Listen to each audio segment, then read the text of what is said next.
মাওলানা ভাসানীর আদর্শকে ধারণ করে এনসিপি নতুন বাংলাদেশ করতে চায় বলে জানিয়েছেন জাতীয় নাগরিক পার্টির আহ্বায়ক নাহিদ ইসলাম। এনসিপির জুলাই পদযাত্রার অংশ হিসেবে দুপুরে টাঙ্গাইল শহীদ মিনারে পথসভায় তিনি এই কথা বলেন। নাহিদ বলেন, এনসিপি একটি স্বনির্ভর বাংলাদেশ দেখতে চায়, যেখানে কৃষকদের ন্যায্য মূল্য নিশ্চিত করা হবে। এর আগে জেলা সদরের শামসুল হক তোরণ থেকে পদযাত্রা শুরু হয়ে শহরের বিভিন্ন স্থান প্রদক্ষিণ করে। সকালে জুলাইয়ের শহীদ পরিবারের সাথে কথা বলেন এনসিপির নেতারা। টাঙ্গাইল কর্মসূচি শেষে গাজীপুরের উদ্দেশ্যে রওনা করেন নেতারা।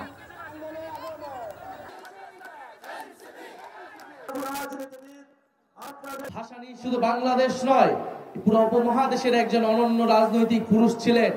আমরা আজকের এই সমাবেশ থেকে মাওলানা ভাসানীকে শ্রদ্ধা ভরে স্মরণ করতে চাই যে আমাদেরকে দায়িত্ব নিতে হবে, আমাদের প্রাণ প্রকৃতির সমাজ এবং আমাদের আশেপাশের মানুষের দায়িত্ব নিতে হবে।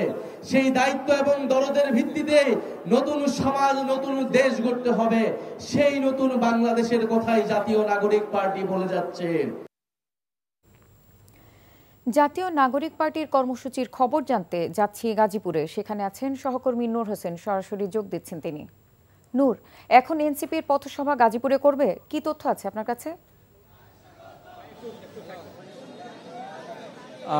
লিমা, গাজীপুরে জাতীয় নাগরিক পার্টির যে পদযাত্রা এবং পথসভা সেটি অনুষ্ঠিত হবে গাজীপুরের জয়দেবপুর এলাকার রাজবাড়ী মাঠ প্রাঙ্গণ যে সড়কটি রয়েছে সেই সড়কে। এখন পর্যন্ত আমরা জাতীয় নাগরিক পার্টির এই এলাকার যারা নেতাকর্মী রয়েছেন গাজীপুরের বিভিন্ন এলাকা থেকে তারা মিছিল নিয়ে পথসভার যে জায়গা সেই জায়গাটিতে এসে অবস্থান করছেন এবং তারা এখানে এসে স্লোগান দিচ্ছেন, মিছিল করছেন।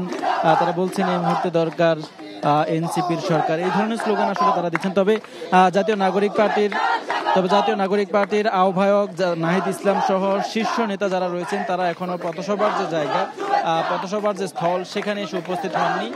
তারা আসার পরে আজকের যে পথসভা, গাজীপুরের যে পথসভা সেটি শুরু হবে এবং সেখানে শীর্ষ নেতারা, এখানকার যারা নেতাকর্মী রয়েছেন জাতীয় নাগরিক পার্টি, তাদের উদ্দেশ্যে কথা বলবেন এবং তাদেরকে আগামী ৩রা আগস্ট শহীদ মিনারে যে বড় ধরনের সমাবেশটি জাতীয় নাগরিক পার্টি করতে যাচ্ছে সেটির আমন্ত্রণও জানাবেন। বান্ডেল থাকলে প্রতি সেনমানিতে টাকা বাঁচবে। বিকাশ সেনমানি বান্ডেল কিনে জিতুন প্রতি লেনদেনে।